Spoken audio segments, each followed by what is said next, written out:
Welcome to Sissy Fantasy World, where every story sparkles.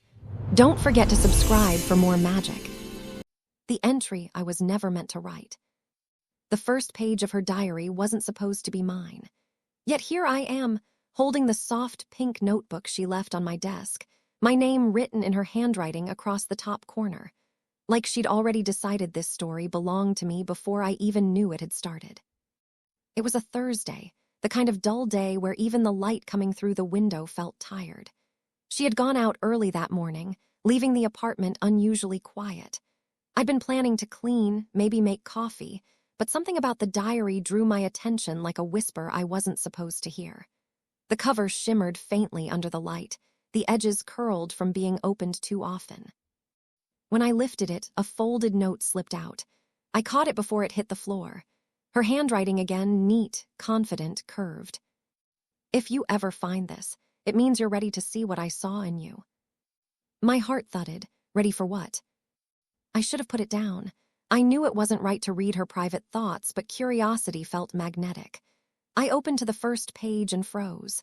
My name appeared immediately, written in bold ink, underlined twice. He doesn't know it yet, but he's going to become beautiful. For a few seconds, I couldn't breathe. My hands trembled against the pages.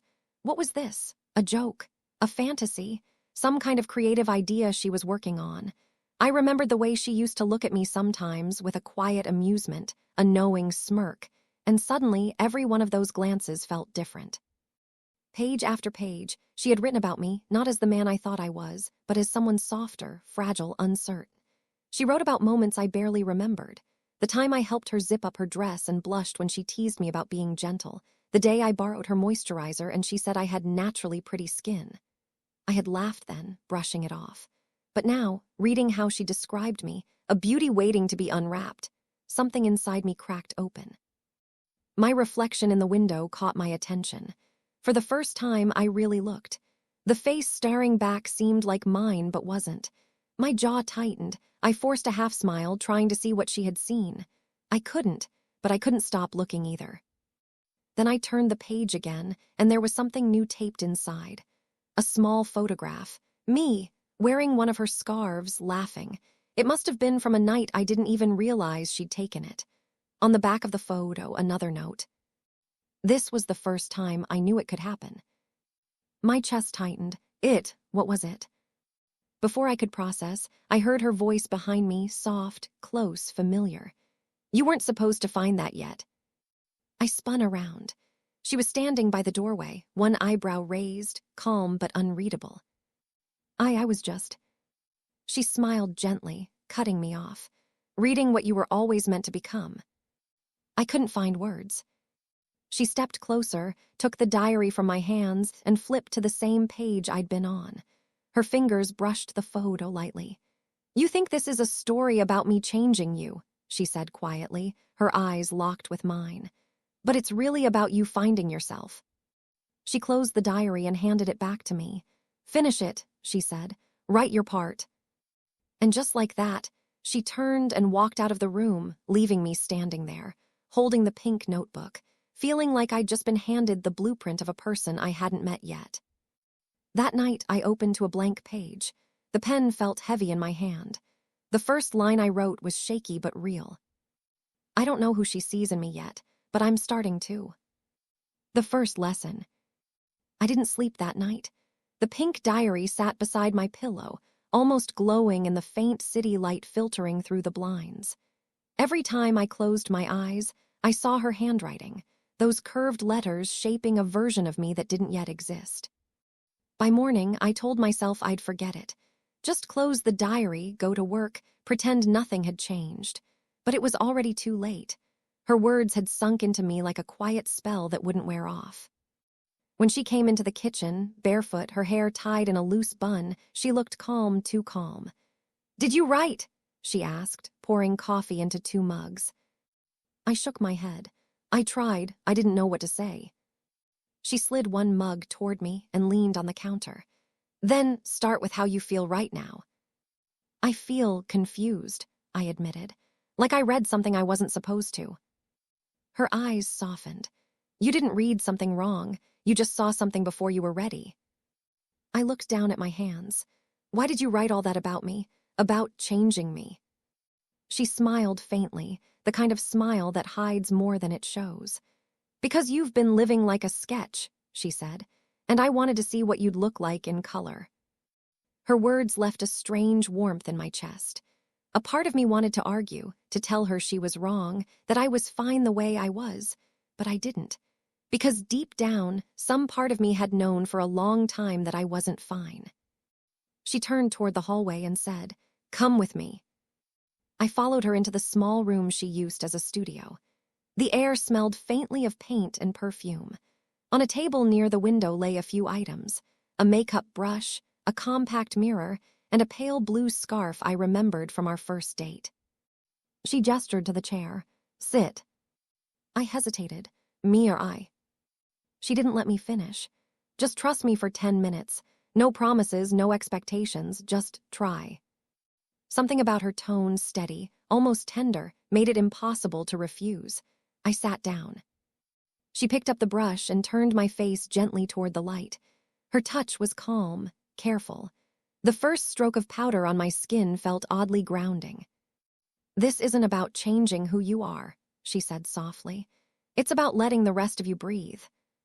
I wanted to laugh, to say it sounded ridiculous, but the laughter never came. Instead, I found myself watching her reflection in the mirror, the quiet focus in her eyes, the patience. Then she handed me the mirror. "What do you see?" I looked. At first, nothing made sense. My face looked like mine, but lighter somehow, less guarded. My jaw seemed softer, my eyes brighter. "It's just a little makeup," I said quietly, as if trying to make it less real. "Exactly," she said. "It doesn't take much to see the truth. You've been hiding her under layers of fear." Her, the word made my stomach twist.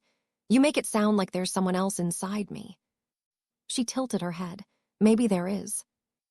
I stared at my reflection again, uncertain, uneasy, yet drawn to it. There was something hauntingly right about what I saw, even if I couldn't explain why.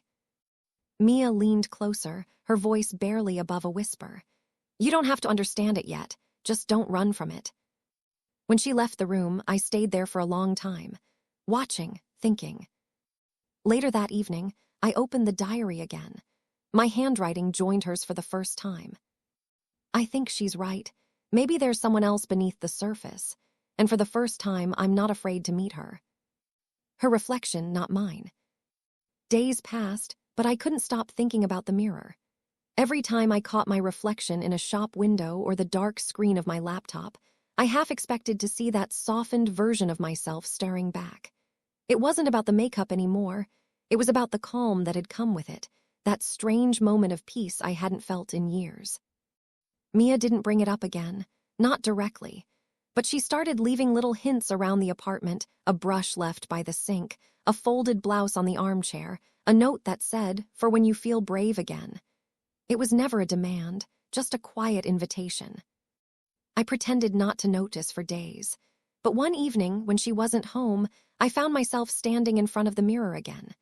The blue scarf from before was hanging near the window. I reached for it, almost without thinking, and wrapped it around my neck. The fabric was cool at first, then warm, like it recognized me. I didn't know why I was doing it. Maybe I wanted to understand what she saw. Maybe I just wanted to see something in myself. My reflection looked back, uncertain but curious. When I opened her diary again later that night, there was a new entry in her handwriting. "She's starting to see herself, even if she doesn't have the courage to name her yet." A chill ran through me. She'd noticed. Somehow she always knew. The next morning, she said nothing, only smiled as she poured coffee and asked about my plans. But when I was about to leave, she said quietly, "You left the scarf on the chair." I froze. She added, still calm, "It suits you, you know." The way she said it made my chest tighten. Not teasingly, not mockingly, but sincerely, as if she was stating something she'd always believed. That night, I sat on the couch with the diary open in my lap. For the first time, I wrote without hesitation. There's a version of me she sees, someone lighter, freer, unafraid. I don't know if I can become her, but I think I want to try. I didn't expect her to read it, But the next morning, when I woke up, the diary wasn't where I left it. It was on the table again, a new line added beneath mine, in her handwriting. She already is you. You just haven't said hello yet. I stared at those words until the room went quiet. It felt like the walls themselves were listening. Something in me shifted that day, not a loud change, but a subtle realignment. For the first time in my life, I wasn't trying to fit back into who I was. I was beginning to wonder if I'd ever been that person at all. Becoming the person in the mirror. Mia didn't mention the diary again for nearly a week, but something subtle had shifted between us. The air felt lighter, conversations softer, silences less heavy. It wasn't that she treated me differently, it was that she no longer looked at me as if waiting for me to catch up. Somehow, she knew I would. It started with small things. When she got ready in the mornings, I found myself watching how effortlessly she moved, brushing her hair, picking her clothes, blending color into her cheeks as if painting sunlight onto her skin. There was something mesmerizing about that quiet ritual. It wasn't vanity. It was self-assurance, a language of care I had never learned to speak. One evening, she called from the other room, "Could you hand me my palette?" When I brought it to her, she looked up from her mirror and smiled. "Sit down," she said casually. "Let's see if you remember what I showed you last time." I hesitated, feeling that familiar tension, half fear, half anticipation. But I sat. The brush felt lighter than I remembered. My hands trembled as I dipped it into the powder. "Good," she murmured. "Now less pressure, let it float." Her tone was patient, encouraging, the way you'd speak to someone learning a language you already knew by heart. I followed her instructions slowly, carefully. The motion was meditative, the air thick with quiet focus. "There," she whispered. "Now look." I did. It wasn't dramatic, just a hint of softness, a shade that blurred the sharp edges of my face. But it was enough to make my heart thud. "Why does it feel so right?" I asked quietly. "Because you're not pretending," she said. "You're remembering." The word remembering stuck in my mind. It didn't make sense logically, but emotionally, it landed somewhere deep. Maybe I wasn't becoming someone new, maybe I was finding someone I'd been too afraid to see. Later that night, after she'd gone to bed, I stayed up and opened the diary again. I ran my fingers over the pages we'd written, two voices slowly intertwining into one. My new entry came easily this time. Every stroke of color feels like a confession. Every glance in the mirror feels like forgiveness. When I woke up the next morning, there was another line written beneath mine, in her handwriting, delicate, looping, intentional. "And every day you get closer to the truth, you glow a little more." Her words stayed with me all day. I carried them like a secret melody only I could hear. That weekend, she surprised me again. We were out walking through the city, and she stopped in front of a small boutique. "Let's go in," she said. "Mia," I whispered, instantly tense. "I don't think." She squeezed my hand gently.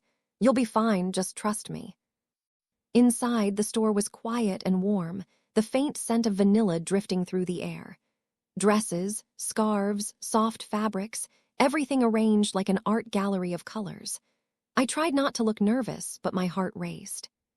She picked up a pale lavender blouse and held it against me. "This," she said simply. I swallowed. "That's not really." "Not really what?" she asked.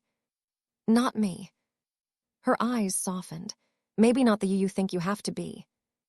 I didn't know what to say. The clerk smiled kindly at us. I let Mia place the blouse on the counter. The moment felt strange, unreal, like I was watching someone else's life unfold. Back home, I didn't touch the bag for hours. But when night came and she was asleep, I found myself pulling the blouse from its paper wrapping. The fabric shimmered faintly under the lamplight, soft, weightless, beautiful. I held it against my chest, half expecting to feel foolish, but instead I felt calm. I tried it on. The air seemed to change around me. It wasn't about how it looked, it was about how it felt, like breathing for the first time after holding my breath too long.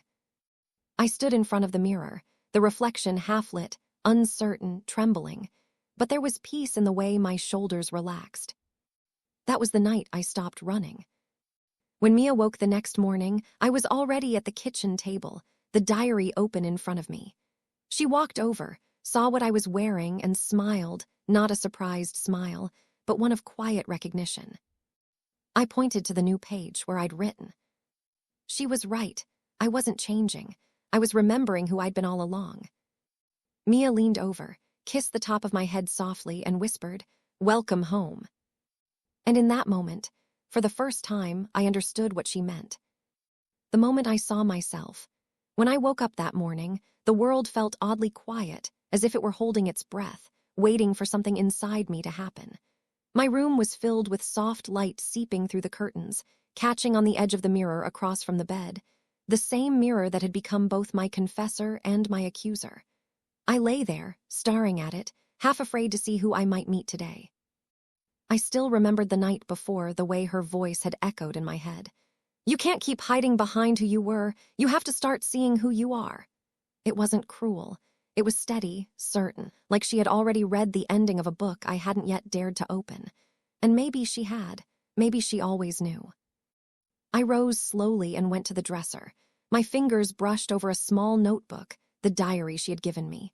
On the cover, in her neat handwriting, was a single word. "Become." I opened it, and the first page was still blank. Somehow, it felt heavier than any journal I had ever held. I picked up a pen and hesitated, then began to write what I couldn't say out loud.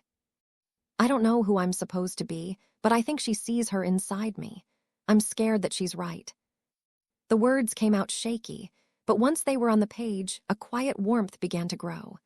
I looked up, my gaze falling on the few small things she had left for me: a soft pink sweater, a light brush, a small bottle of perfume that smelled faintly like jasmine and rain.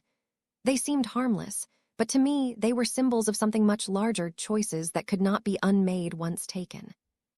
I took the sweater in my hands. It was impossibly soft, the kind of fabric that seemed to breathe against the skin. I pulled it on, feeling the unfamiliar gentleness wrap around me.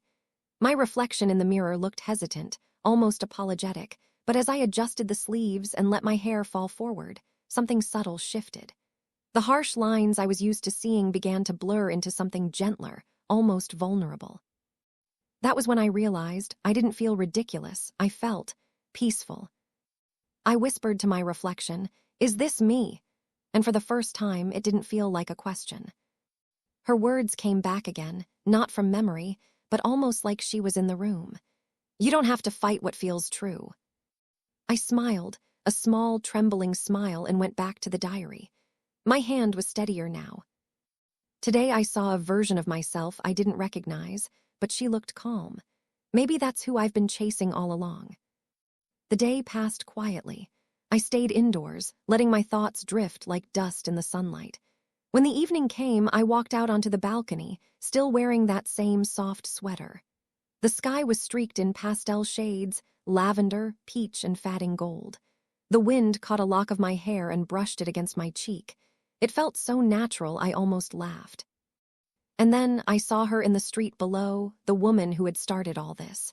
She looked up at me with a knowing smile, not surprise, not triumph, but something softer, as if she had been waiting for this exact moment. I didn't say a word. I didn't need to. Because for the first time, I wasn't pretending. I was becoming. When she returned, I wasn't expecting to see her again. Not that soon, at least. After that evening on the balcony, when she had smiled up at me from the street, I thought she might vanish back into her world, the world of confidence, certainty, and grace that had always felt unreachable to me. But the next afternoon, there was a gentle knock at my door. I didn't even need to look through the peephole. Somehow, I already knew it was her. When I opened the door, she was standing there with that same calm expression, carrying a small box tied with a ribbon. "You look different," she said softly, stepping inside as though the space had been waiting for her. Her eyes flicked toward the mirror where my pink sweater still hung over the chair. "You've started," she murmured, almost to herself. "That's good." I wanted to speak, to tell her that I wasn't sure what I had started, that I didn't know where this road led. But words didn't come easily. My voice felt caught somewhere between who I had been and who I was becoming. She seemed to notice, she always did, and gave me a reassuring nod. "You don't have to explain," she said. "Just sit. Let me show you something." She placed the box on the table and untied the ribbon.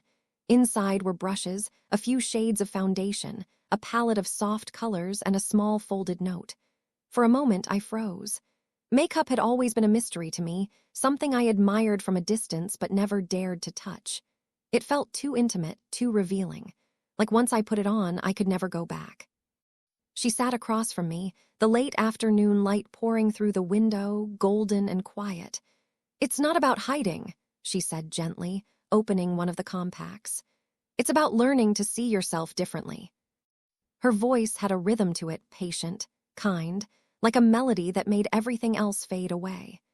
I watched her fingers move with calm precision, showing me each step as if it were a kind of ceremony. I hesitated when she held out a brush toward me. My hand trembled slightly as I took it. "I'll ruin it," I whispered. She smiled.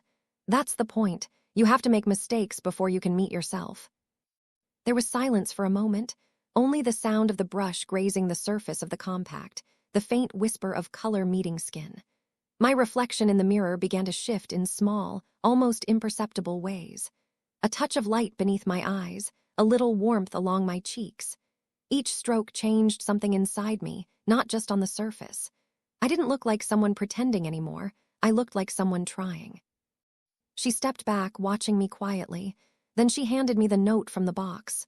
"Read it later," she said softly, "when you're ready." When she left, the room felt heavier with meaning. I sat alone, staring at my reflection. There was something gentle in the face looking back, still familiar, but softened, lighter somehow. I could almost see her, the version of me I had always been too afraid to acknowledge. I opened the note, my heart thudding. Her handwriting was small, deliberate. "Transformation isn't about losing who you were. It's about remembering the parts you buried just to survive." I read it again and again until the words blurred. A part of me wanted to cry, but another part felt free. I touched my cheek, feeling the warmth of the foundation, the texture of the powder, the faint shimmer that caught the light. It was me, but it was also something more. That night, I couldn't sleep. I kept walking past the mirror, each time stopping a little longer. There was an almost magnetic pull to it, as though I was watching a stranger who somehow understood me better than I ever had. The diary sat open on the desk, waiting. I picked up my pen and began to write, this time without hesitation. She came back today, and this time I didn't feel like a project or a joke. I felt seen. The face I saw in the mirror wasn't pretending. It was becoming. I think that's what she wanted me to understand all along. The words flowed easily now, each sentence releasing a breath I hadn't realized I'd been holding for years.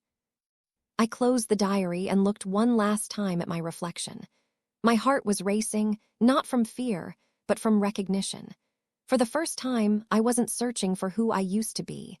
I was learning to greet who I was meant to become.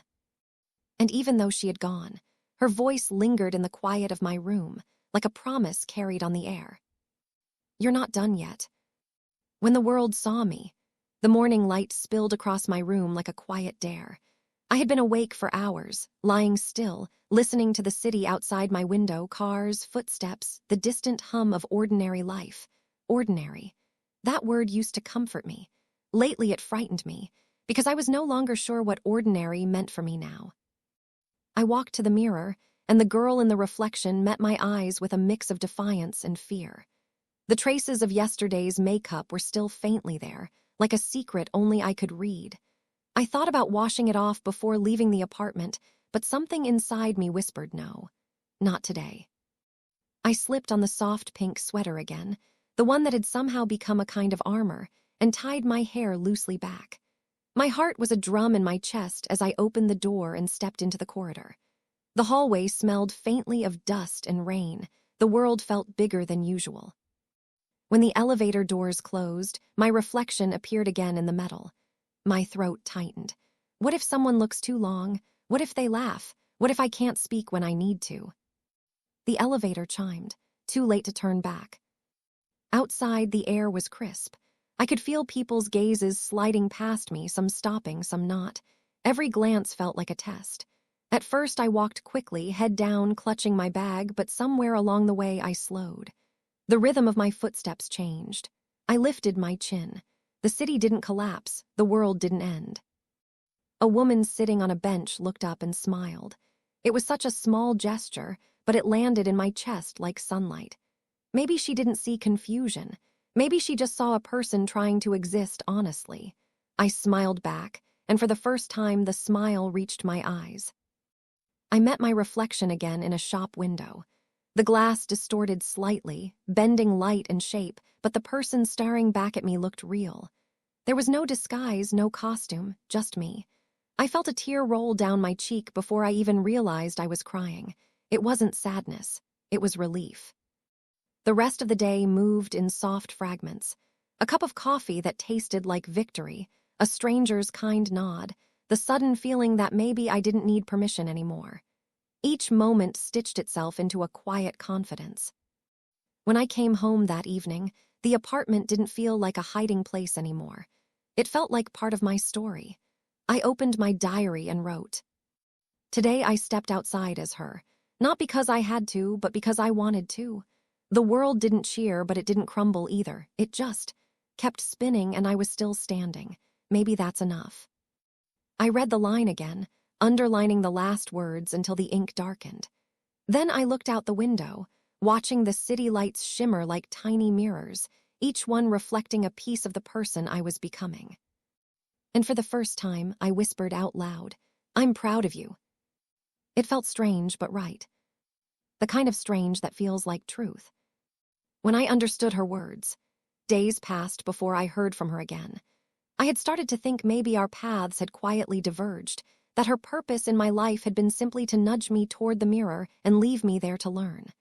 But one evening, just as the sunset turned the city orange, my phone buzzed with a message that made my chest tighten. "Are you free tonight?" I typed yes before I could overthink it. She chose a small cafe tucked behind a row of bookshops, one of those places that smells like cinnamon and old pages.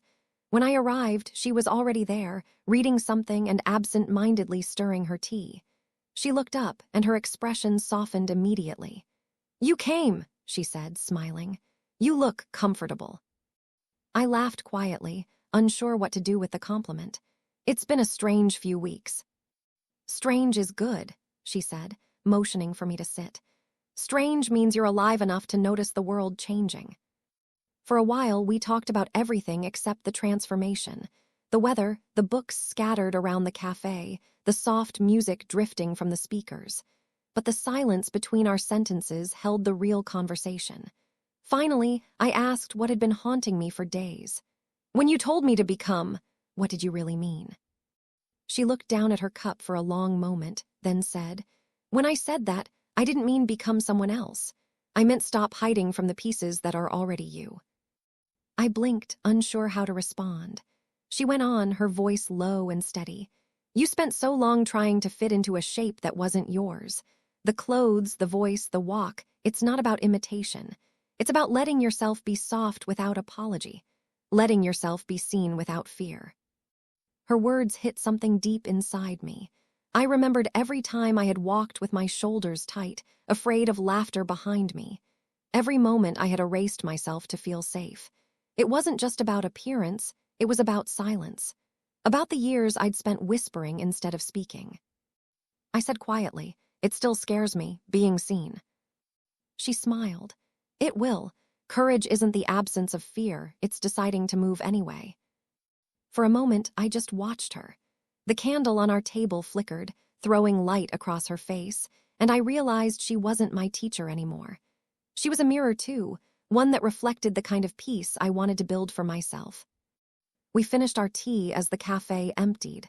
Before we parted, she reached across the table and touched my hand lightly. "You don't need me anymore," she said. Something in my throat caught. "That's not true." "It is," she said, smiling gently. "You're writing your own pages now." I wanted to argue, but deep down, I knew she was right. I walked home through the cool evening air, the city lights shimmering around me like quiet witnesses. I thought about the diary waiting on my desk, and for the first time, I knew what I wanted to write.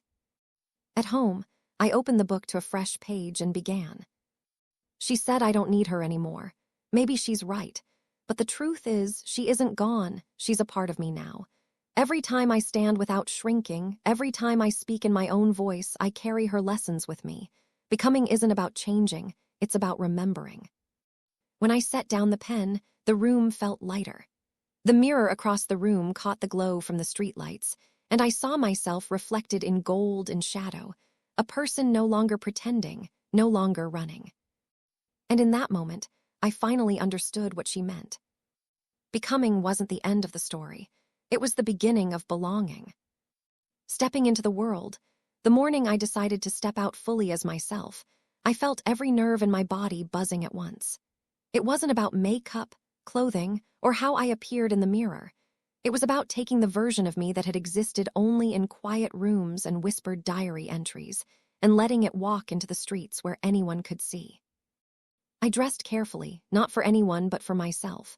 Soft fabrics, comfortable colors, touches of the subtle elegance I had learned from her. A pale scarf draped around my neck, my hair loosely pinned back, and the pink sweater that had somehow become more than clothing. It had become courage I could wear. For a moment, I studied my reflection.